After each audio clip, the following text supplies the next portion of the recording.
Kung ikaw ay 60 years old pataas, kailangan mong marinig ito. Alam mo ba na 70% ng matatanda ay kumakain ng mga isdang may mataas na toxins? Ayon sa isang pag-aaral, maraming senior ang hindi alam na ang mga isdang inaakala nilang malinis at healthy ay unti-unting sumisira sa kanilang memorya, puso at kalusugan nang hindi nila namamalayan.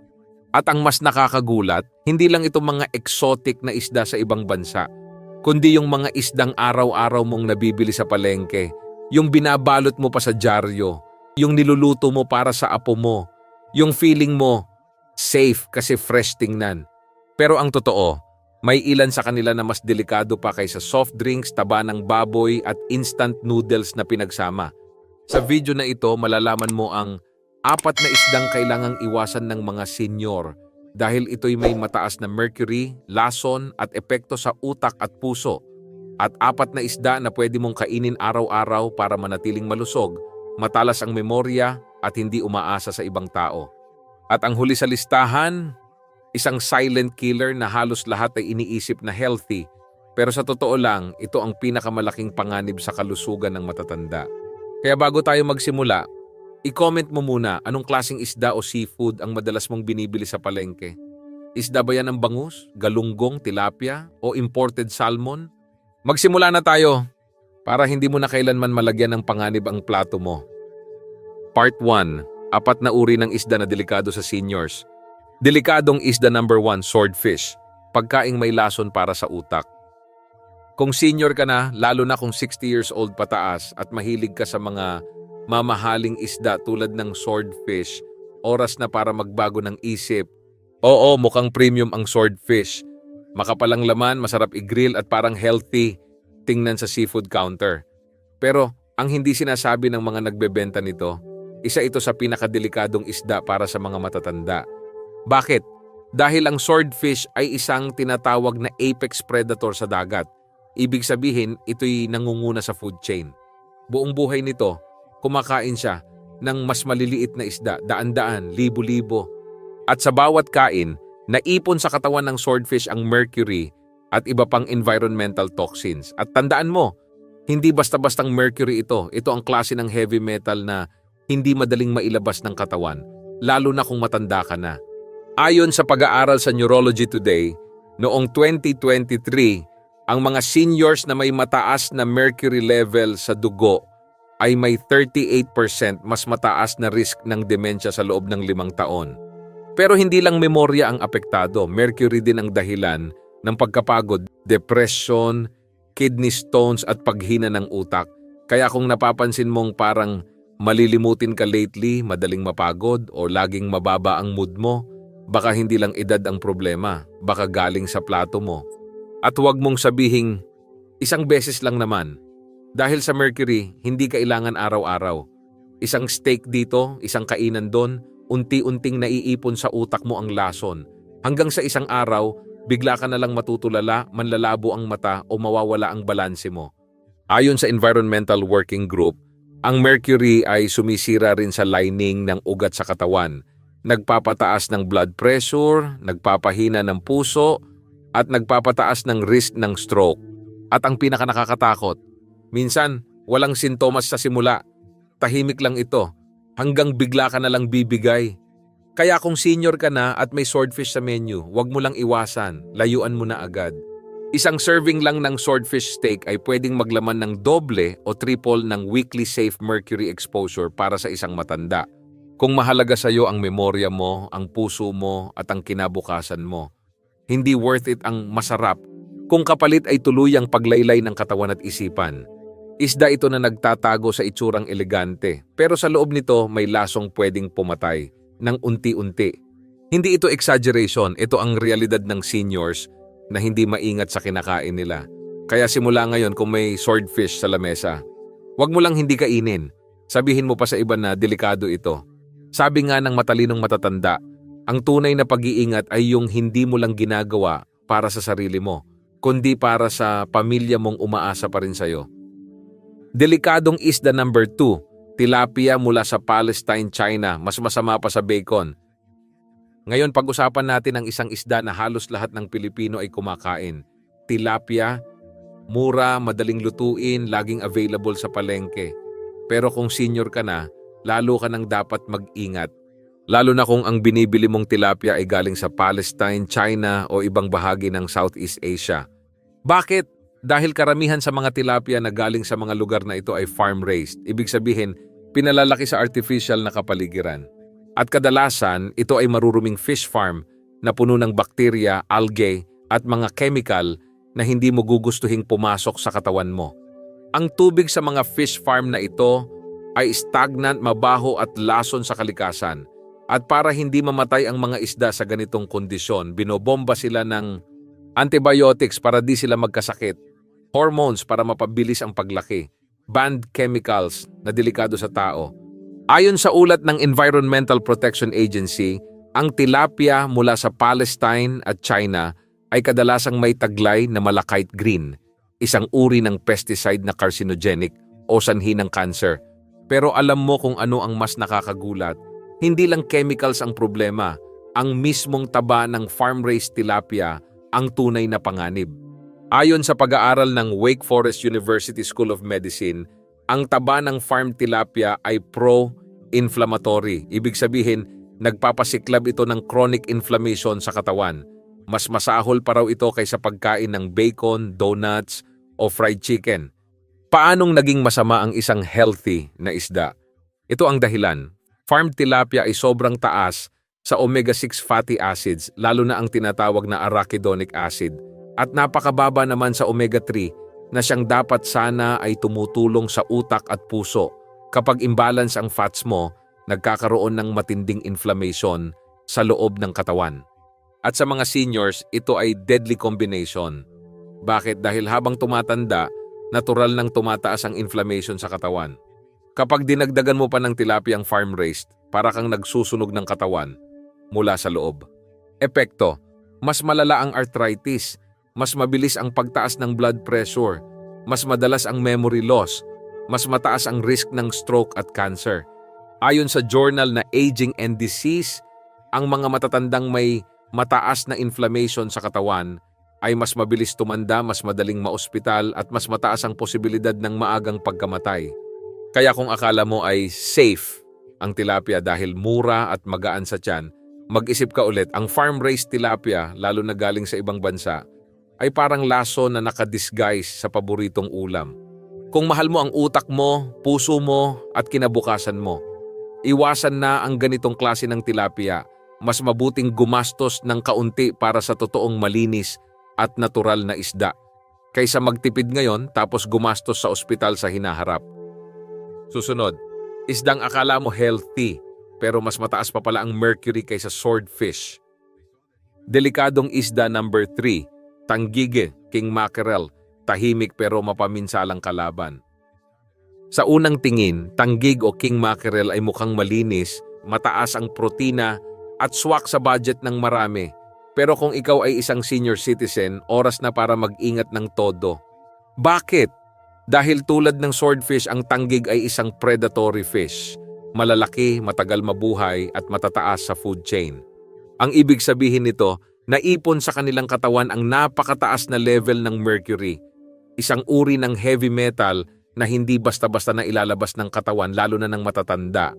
Ayon sa pinagsamang ulat ng FDA at EPA, ang king mackerel ay consistently kabilang sa mga isdang may pinakamatataas na mercury content sa buong mundo, kung minsan mas mataas pa kaysa sa swordfish. At hindi mo kailangan kumain nito araw-araw para maapektuhan. Kahit paminsan-minsan lang, sapat na ang mercury nito para maipon sa utak, puso at buto mo. Ayon sa pag-aaral na inilathala sa Brain Health Journal noong 2024, ang mga matatandang may mataas na mercury sa katawan ay may hanggang 50% na mas malaki ang posibilidad ng brain shrinkage, mas mataas ang risk ng Alzheimer's at memory loss, mas mabagal mag-isip at madaling malito. Ito ay dahil sinisira ng mercury ang myelin sheath, ang proteksyon ng ating mga ugat sa utak. Kapag ito'y nasira, bumabagal ang transmission ng signal sa utak. Kaya kung napapansin mong makakalimutin ka na, hirap kang tumutok o parang laging foggy ang isip mo, Baka hindi ito simpleng pagtanda. Baka epekto na ito ng mercury. At hindi lang utak ang tinatamaan. Ang puso mo rin ay direktang nalalason. Ang mercury ay lumilikha ng oxidative stress sa mga ugat ng puso na nagiging sanhi ng paninikip ng blood vessels, mabilis na pagtaas ng blood pressure, pagkapinsala ng puso at atake. Sa isang long-term study, natuklasan na ang mga matatandang may mataas na mercury levels ay may 70% na mas mataas na posibilidad ng heart attack, stroke o iba pang cardiovascular disease. 70%. Isang isda lang. At ganito nakalaki ang epekto. Ang matindi pa dyan, hindi mo agad mararamdaman ang pinsala, tahimik ito, unti-unti. Hanggang isang araw, bigla ka na lang magising sa ospital, huli na ang lahat. Kaya para sa mga seniors na gustong manatiling malakas, malinaw ang isip at ligtas sa atake sa puso, iwasan mo ang tanggig, lalo na ang malalaking uri. Kung gustong kumain ng mackerel, pumili ng Atlantic or Spanish mackerel na mas mababa sa mercury. Tandaan mo, hindi lahat ng isda ay ligtas at minsan, ang mukhang healthy sa plato ay silent killer sa loob. Sa susunod, isdang paborito ng marami pero literal na pwedeng magdulot ng cancer at mabilis na pagtanda. Delikadong isda number 4, farmed Atlantic salmon. Masarap sa paningin pero lason sa loob. Kapag narinig mo ang salitang salmon, anong naiisip mo? Healthy, pampatalino, mabuti sa puso? Tama ka kung ito ay wild-caught salmon. Pero kung ang salmon na binibili mo ay galing sa mga fish farm or farmed Atlantic salmon, ibang usapan na yan. Ito na marahil ang pinakadelikado sa lahat ng isdang madalas kainin ng matatanda. Bakit? Dahil ito ay isang health trap na nakabalot sa kulay rosas. Una sa lahat, hindi natural ang tirahan ng farmed salmon. Pinalalaki sila sa mga kulob, masisikip at maruruming fish pens. Sa sobrang dami ng salmon sa isang kulungan, mabilis kumalat ang sakit, kaya binobomba sila ng antibiotics, pesticides at hormones para lang mabuhay hanggang ibenta. Ayon sa isang malawakang pag-aaral mula sa Norway noong 2023, ang farmed salmon ay may 5 beses na mas mataas na level ng mga carcinogens tulad ng PCBs, polychlorinated biphenyls, at dioxins, mga kemikal na direktang kaugnay sa cancer at organ failure. At tandaan, ang katawan ng matatanda ay mas mahina na sa pag-detoxify ng ganitong mga lason. Kaya kung kumakain ka ng farmed salmon ng regular, parang unti-unting nilalason ang katawan mo, araw-araw. Pero hindi pa dyan natatapos ang panganib. Ang taba ng farmed salmon ay hindi good fat. Imbes na mataas sa omega-3 tulad ng wild salmon, sobrang taas ito sa omega-6 fatty acids, lalo na sa uri na nagpapasiklab ng inflammation. Ano ang epekto nito? Mas mabilis ang pagtanda ng balat, mas tumataas ang blood pressure, mas bumababa ang lakas ng puso, at mas mataas ang risk ng memory loss at cancer. Ang farmed salmon ay kulay gray sa natural na anyo nito.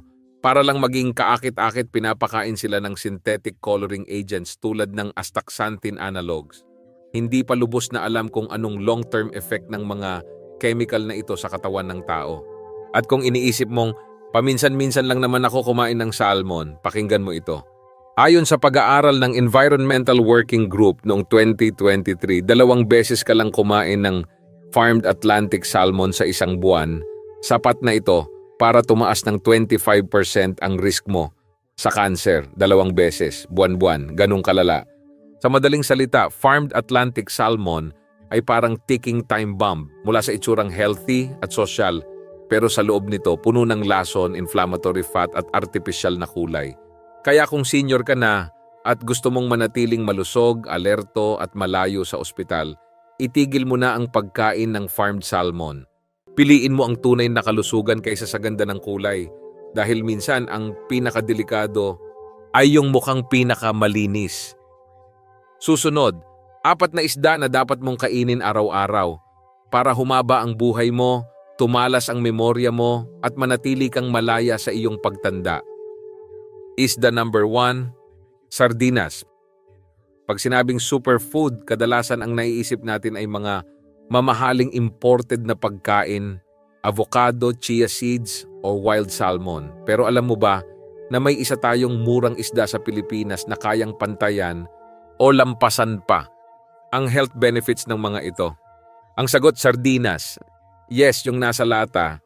Yes, yung binibili mo sa grocery na walang 30 pesos. Pero huwag mong maliitin. Dahil kung ikaw ay isang senior, lalo mo itong dapat kainin araw-araw. Una, puno ng omega-3, EPA at DHA. Ang sardinas ay isa sa pinakamayamang natural na source ng omega-3 fatty acids, particular ang EPA at DHA. Ito ang mga uri ng omega-3 na direktang ginagamit ng katawan para alagaan ang utak, puso at immune system. Ayon sa Frontiers in Aging Neuroscience 2022, ang mga matatandang may mataas na EPA at DHA levels sa dugo ay 50% mas mabagal ang brain deterioration. Mas alerto, mas malinaw ang memorya, mas mababa ang risk ng Alzheimer's at depression. Pangalawa, mas mataas pa sa gatas ang calcium. Alam mo bang mas maraming calcium ang sardinas kaysa sa isang baso ng gatas? Buto-buto pa lang ng sardinas, panalo na. At dagdag pa, natural itong may vitamin D, ang kailangan ng katawan para maabsorb ang calcium ng maayos. Ayon sa Johns Hopkins University study, ang mga seniors na may sapat na calcium at vitamin D intake ay may 43% lower risk ng hip fracture, mas matibay na buto, mas kaunting problema sa arthritis. Pangatlo, may coenzyme Q10, CoQ10, power para sa puso.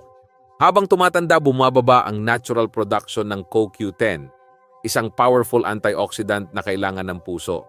Kapag kulang ka nito, madali kang mapagod, hihina ang tibok ng puso mo, at bababa ang energy mo. Ang sardinas ay natural na source ng CoQ10 na tumutulong sa pagpapalakas ng heart function, pagpapababa ng blood pressure, pag-iwas sa heart failure. Pang-apat, practical at ready to eat. Hindi mo kailangang maging chef, hindi mo kailangang gumastos ng mahal. Buksan mo lang ang lata ng sardinas, ihalo sa konting olive oil at kalamansi, lagyan ng kanin o gulay. Kompleto ka na sa anti-aging meal. Ang sardinas ay hindi lang pagkain ng mahirap. Ito ay pagkain ng matatalinong senior na pinipili ang health kaysa hype. Panghuli, kung gusto mong tumalas ang memorya, lumakas ang buto, palakasin ang puso at magtagal pa sa buhay na malaya at masigla, gawin mong kaibigan ang sardinas. Ito ang murang superfood na panghabambuhay na benepisyo. Susunod, isdang mas mahal pero mas sulit. Ang tunay na anti-aging na sandata sa kalusugan ng matatanda. Isda number 2, wild-caught salmon, not farmed. Pag narinig mo ang salmon, kadalasan ang iniisip ay sosyal, imported, at healthy. At totoo naman, kung ito ay wild-caught. Pero tandaan, hindi lahat ng salmon ay pare-pareho. Ang wild-caught salmon ay natural na lumaki sa malamig at malinis na karagatan, hindi sa kulungan. At para sa mga seniors, ito ay higit pa sa pagkain. Isa itong sandata laban sa pagtanda. Una, rich in EPA and DHA, power para sa utak at puso. Ang wild salmon ay puno ng omega-3 fatty acids, particular ang EPA, eicosapentaenoic acid, at DHA, docosahexaenoic acid.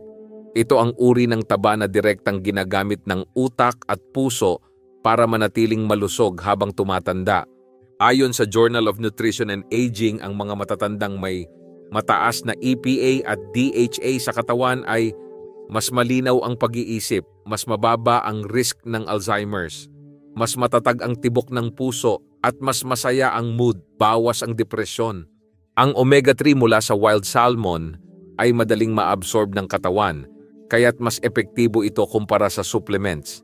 Pangalawa, astaxanthin, natural na antioxidant. Ang makikita mong kulay rosas or orange ng wild salmon, hindi galing sa chemical. Ito ay dulot ng natural na antioxidant na tinatawag na astaxanthin. At hindi ito basta-basta, 6,000 times na mas malakas sa vitamin C. 800 times na mas matindi kaysa CoQ10. Ang astaxanthin ay sumisira sa mga free radicals, mga molecules na sumisira sa cells at nagpapabilis ng pagtanda. Resulta?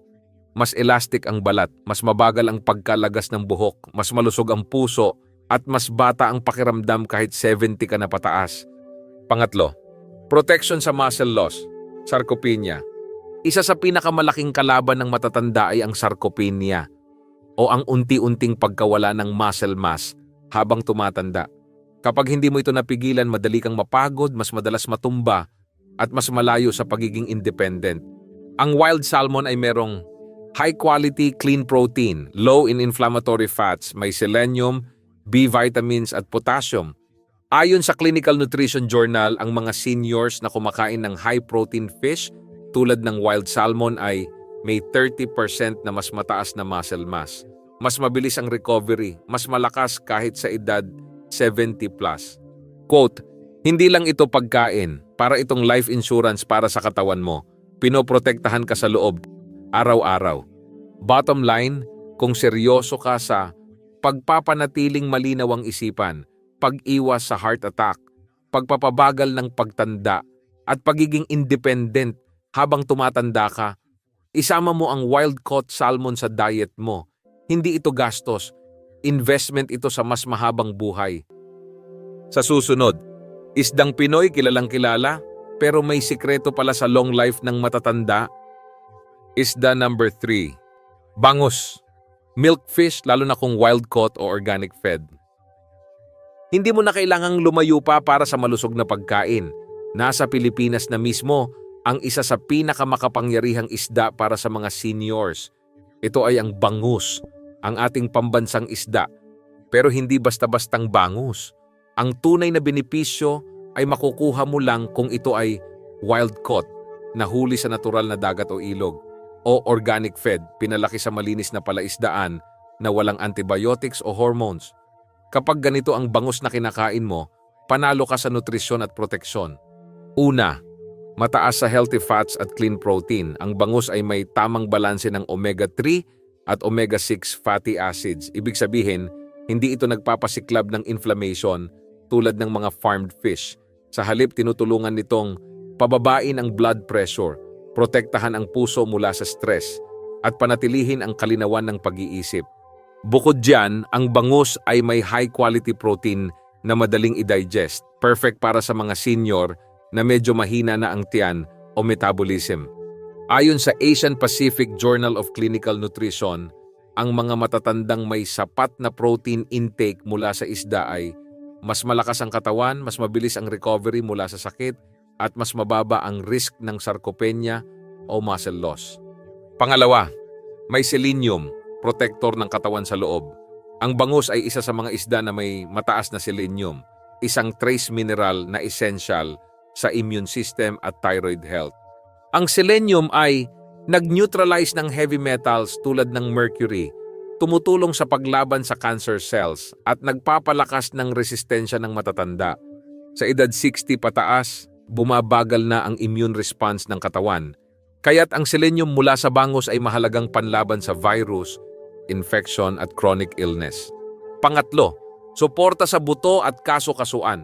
Bukod sa protein at selenium, ang bangus ay may phosphorus at calcium na kailangan ng buto. Ang pagkain nito ng regular ay tumutulong para maiwasan ang osteoporosis, mabawasan ang pananakit ng kaso-kasuan, at manatiling matatag ang likod at tuhod habang tumatanda. Ang bangus ay hindi lang masarap, isa itong functional food para sa seniors. Practical choice for every senior. Madaling hanapin sa palengke. Pwedeng i-steam, i-grill o iprito sa olive oil.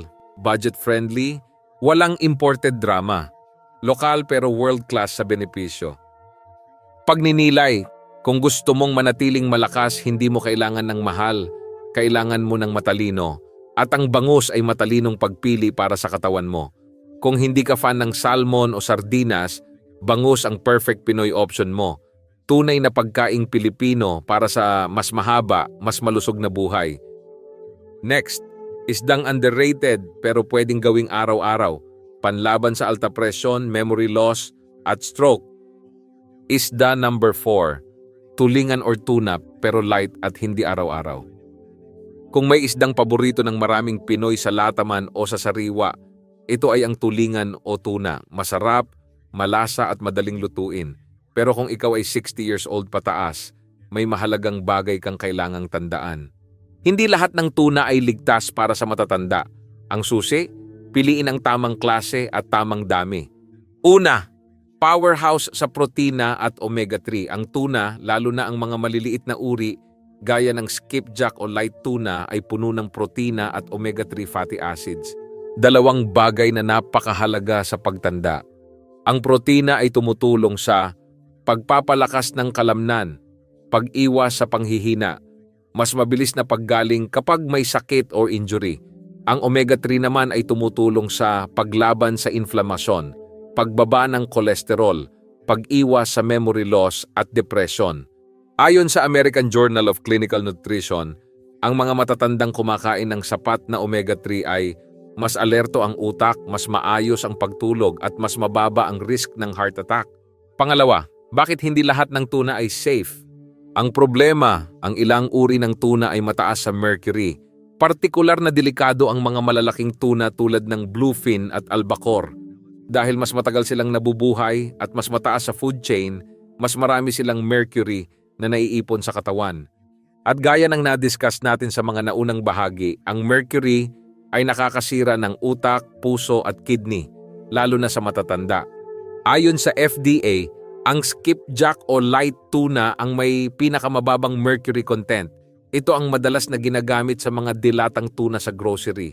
Kaya kung bibili ka ng tuna, hanapin mo ang light tuna, skipjack, at iwasan ang white tuna o albacore.